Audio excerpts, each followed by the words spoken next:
አፋር ሸዋ ጠቅላይ ግዛት እዝ የደብረ ሲና ከተማን በመቆጣጠር ጠላት ላይ እርምጃ መውሰዱን አስታወቀ። ዛሬ ታህሳስ 23 ቀን 2018 ዓ.ም ከአፋር ሸዋ ጠቅላይ ግዛት እዝ መሐመድ ቢሆነኝ ኮርና ከአፄ አምደ ጽዮን ኮር ክፍለ ጦሮች የተውጣጡ ሻለቆች በጣርማ በር፣ ደብረ ሲና እና አርመንያ ከተሞች በመሸገው የአየር ወለድና የሪፐብሊካን ጋርድ ላይ እርምጃ መውሰዱን አስታውቋል። ደብረ ሲና ከተማ ዘልቆ የገባው የሸዋ ጠቅላይ ግዛት እዝ ሰራዊት በቦርችሌ ካምፕ ላይ የመሸገውን የጠላት አየር ወለድ ኮማንዶ ክፍለ ጦርን ሙሉ በሙሉ መደምሰሱን የመሐመድ ቢሆነኝ ኮር የህዝብ ግንኙነት ይፋ አድርጓል። ጠላት በቀጠናው ያሰማራው የ105ኛ አየር ወለድ ክፍለ ጦር ከፍተኛ ጉዳት ማስተናገዱ ተገልጿል። የጠቅላይ ግዛቱ ሰራዊት የጠላት ኃይል ላይ እርምጃ ከወሰደ በኋላ ለስትራቴጂክ ጠቀሜታ ሲል ከተማውን ለቆ መውጣቱን አስታውቋል። በአማራ ክልል ሸዋ ቀጠና ቀወት ወረዳ ራሳ ቀበሌ በተፈጸመ የድሮን ጥቃት ከ30 በላይ ሰዎች መስዋዕት መሆናቸው ተነገረ።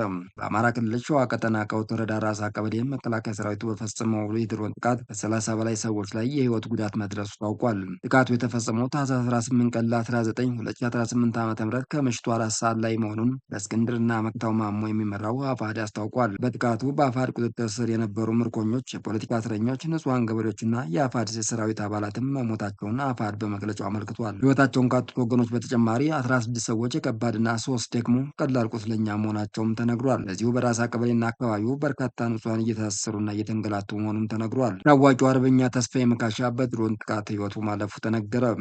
በአማራ ክልል ሸዋ ቀጠና መራቤት የተወለደው ተስፋዬ መካሻ ታኅሳስ 18 ቀን 2018 ዓ.ም በቀወት ወረዳ ራሳ ቀበሌ በተፈጸመ ጥቃት ሕይወቱን አጥቷል። አርበኛ ተስፋዬ ከደርግ የአገዛዝ ዘመን ጀምሮ በተከታታይ ስልጣን በያዙ ጸረ አማራ አገዛዞች በአማራ ሕዝብ ላይ የሚፈጽሙትን ጥቃት ሲታገልና ሲያታግል ኖሯል። ባለፉት 2 ዓመታት ጀምሮ እየተካሄደ ያለውን የአማራ ሕዝብ ትግል በመቀላቀል ለትግሉ ከፍተኛ አስተዋጽኦ አበርክቷል። አርበኛ ተስፋዬ መካሻ አብረውት በሚታገሉት አካላት መገፋትና መንገላታት ቢደርስበትም ከመጨረሻው ድረስ በመጽናት ታግሏል። በተለይም አፋባና አፋሕድን ወደ አንድ ለማምጣትና በአማራ ትግል ውስጥ ያለውን ልዩነት ለማጥበብ ከትውልድ ስፍራው ሸዋ በመነሳት በጎንደር፣ በጎጃምና በወሎ ቤተ አማራ በመጓዝ ስለ አንድነት ብሎ ብዙ ደክሟል።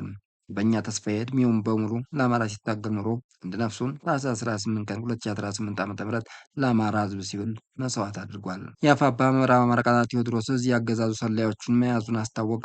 የአፋባ ምዕራብ አማራ ቀጠና ቴዎድሮስ ዕዝ 206ኛ ኮር የአገዛዙ ሰላዮችን በመያዝ እርምጃ መውሰዱን ይፋ አድርጓል። ቴዎድሮስ ዕዝ 206ኛ ኮር ከጠላት ተልዕኮ ተቀብለው ላለፉት 9 ወራት በደብረ ኤልያስ ወረዳ ጓይ፣ ማርዘነብ፣ የቀጋት፣ ገነት ከተማና ደጎልማ ከተማ በመዘዋወር የ206ኛ ኮር የሰራዊት እንቅስቃሴ በመሰለል መረጃ ሲያቀብሉ መቆየታቸውን አስታውቋል። የጠላት ቅጥረኞቹ በደብረ ኤልያስ ወረዳ በረሃማ አካባቢዎች የሰሊጥ አጫጅና ምግብ አብሳይ መስለው በመንቀሳቀስ መረጃ ሰብስበው ደብረ ኤልያስ ከተማ በመመለስ መረጃውን ለጠላት ሲያቀብሉ እንደነበር ተረጋግጧል። ባንዳዎቹ ሊያዙ የቻሉት 206ኛ ኮር አዲስ ምልምል ሰራዊት ለማሰልጠን ምዝገባ በማይካሄድበት ወቅት ሰልጣኝ መስለው ሲመዘገቡ በተካሄደው ጠንካራ ምርመራ መሆኑን ተነግሯል። ለጠላት ኃይል ሲሰልሉ የነበሩ 3 ሴቶች ሲሆኑ የመከላከያና የወረዳው አመራሮች ሴቶችን በፍቅረኛ መልክ በመያዝ በስለላ እንዳሰማሯቸው በራሳቸው አንደበት አረጋግጠዋል። አፋባ ምዕራብ አማራ ቀጠና ቴዎድሮስ ዕዝ 206ኛ ኮር በተያዙት ቅጥረኞች ላይ እርምጃ መውሰዱን ያስታወቀ ሲሆን የጠላት ተላላኪዎች ላይ የሚወስደውን እርምጃ አጠናክሮ እንደሚቀጥልና ምሕረት እንደማያደርግም አስታውቋል። የአፋባ ሰሜን አማራ ቀጠና በላይ ዘለቀ ዕዝ አመራር የመኖሪያ ቤት በብልጽግና ፈረሰ።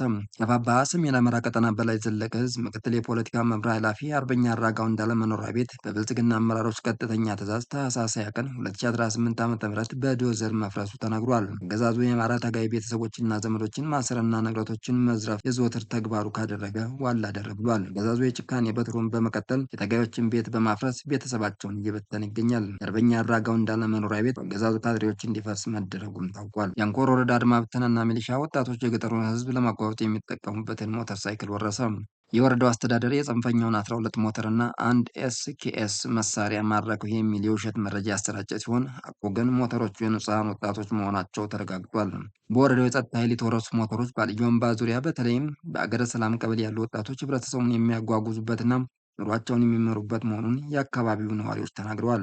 ተያዘ የተባለው የኤስኬኤስ መሳሪያም የትምህርት ቤት ዘበኛ መሳሪያ መሆኑ ተነግሯል። ህዝቡን እየዘረፈና እያዘረፈ የሚገኘው በአማራ ጥላቻ የሰከረው በልዩ አምባ ከተማ የአድማ ብተና አዛዥ የሆነው አማራ አሳፋ መሆኑን ተነግሯል።